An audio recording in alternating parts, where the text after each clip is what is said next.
Okay, I've looked at the notes that I gave you on chi-square. They're a good thing for you to reference. For the formulas, they are using, of course, this program that we don't have. So they start out with dice, I think. We can also reference the chart. Um, I'm going to simulate a die being rolled on Excel so that we can get a lot of data quickly. And then I'll do the goodness of fit now, and then I'll come back this afternoon and I'll do the test of independence.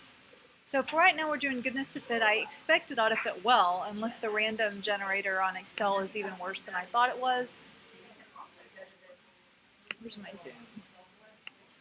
Okay, so I'm going to do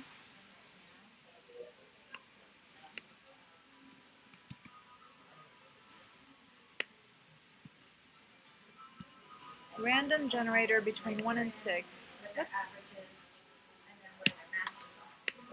And then I'm going to copy that. And I'm going to do some multiple of 6 of them so that our expected values aren't horrible. I'll do 90. Now, the thing about the random generator is that if I now type something else over here, it changes them all. So, see, so what I'm going to do is I'm going to copy the column, and then I'm going to paste it back on itself, values only, so that I can work with it and not have crazy crap happening. Okay, so now I want to count. So I want our expected values, of course, are going to be 15 for each and every one. So I want the observed for 1, 2, 3, 4, 5, 6. And then if you win that one, then you go with all the other ones. I think it's how it works, but I'm not sure. Okay. So they might not get to that point, depending on time, because they might just have 8 minutes. But those 8 people can pull from anybody. So you go and you find the highest scores. Well, but here's the thing that's so interesting. It's like, if number 1 hits number 2, number 2 can accept. But if they reject, they can't get picked by anybody else. So they can continue to pick their team and have their own team. But if they get an offer from another team, they can take it or they can't take any other offer. Okay. So if you're sitting at number 9, I'll just type it in every time so the weirdness doesn't happen. number 1 asks you to be part of their team, and you deny, you can't get picked now. So pretty much there's a lot of strategy involved in it because you essentially accept their alliances. Because otherwise you might lose yourself. So, because our team was actually in 10th place. They got picked by the third alliance, but we could have been picking our own alliance. All right. So now I'm going to take this, and I'm going to go to my calculator. I don't know why I have 2 of them. Add lists. I'm going to do expected, observed. So expected is 15. I didn't get to him. She said she wants to like whip it out as a, And observed.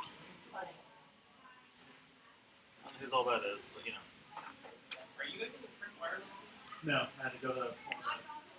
Okay, so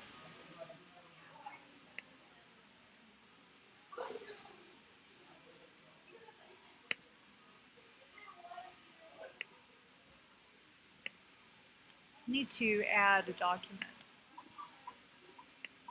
Oh.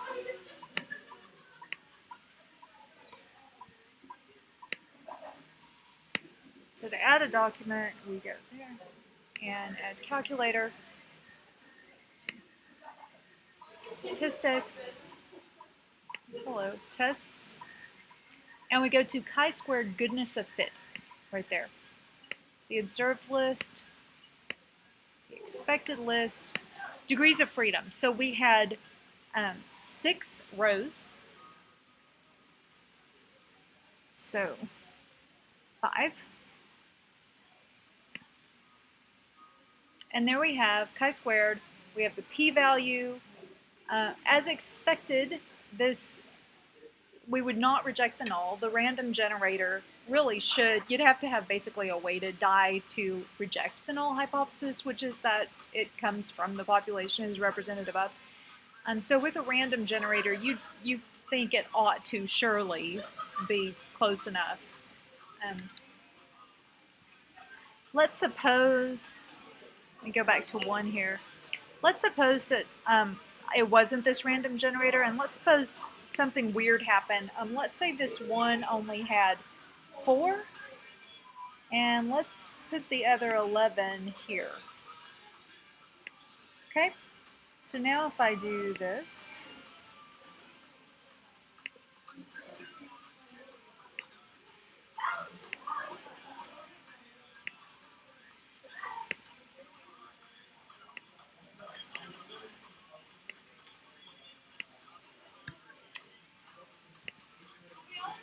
now we have this very, very low p-value. So basically, I tried to pause when someone spoke to me and it freaked out. So I'm going to use Camtasia itself here to talk about these results again because I thought I was going to have to start over. So the p-value is very, very low because I changed things so that it was far and away more likely to get a 5, which would mean that it was weighted. Although actually I guess 5 and 1 aren't opposite each other, so I should have taken some away from 2, but anyway, whatever. So this is how to do a chi-squared goodness of fit. So it's fairly straightforward. I'll just make something up to do it one more time. So you go menu, add lists, you have an observed list, you have an expected list. Let's say you're observed with 5, 3, 7, 5. Oh, I'm going to get into a too low expected. Let me make this bigger. 12, 11, 23, 18, 16, say.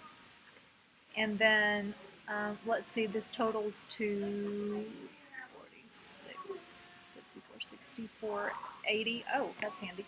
So expected would be 16 because there are 5 of them.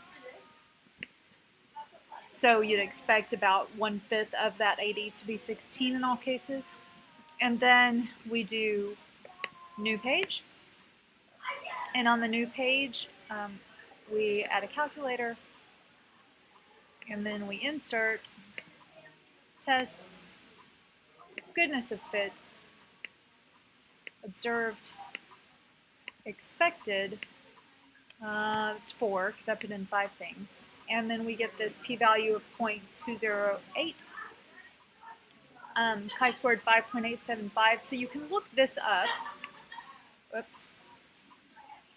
For degrees of freedom 4, you can come over here, and 9.488 is our critical value.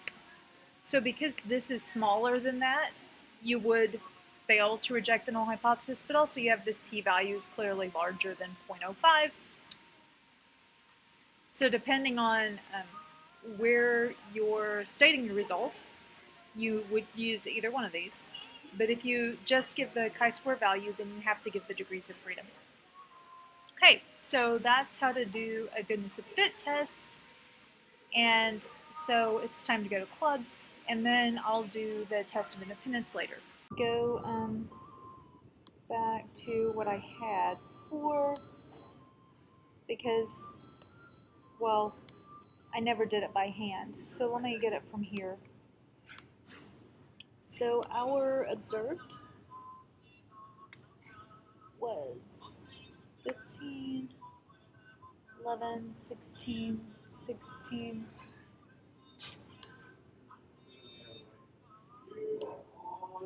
20, 20,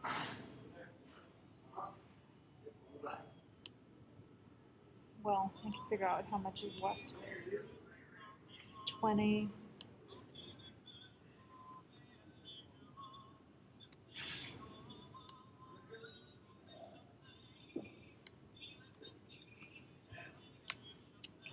Okay, so that was our observed, and our expected was 15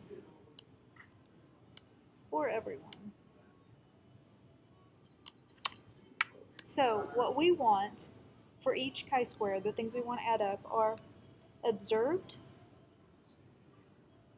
so B3 minus expected C3 squared divided by expected.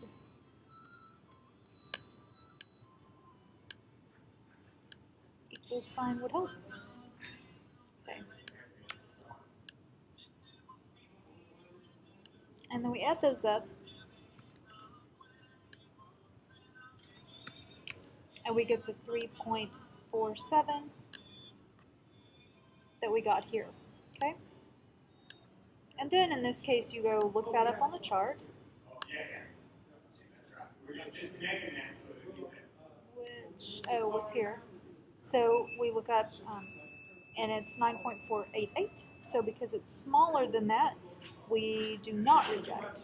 And that's how you do it by hand. And of course, doing it by hand for hand work means writing it all out by hand, but you can see, what it is I did in Excel here. I just took this minus this, squared it, divided by that.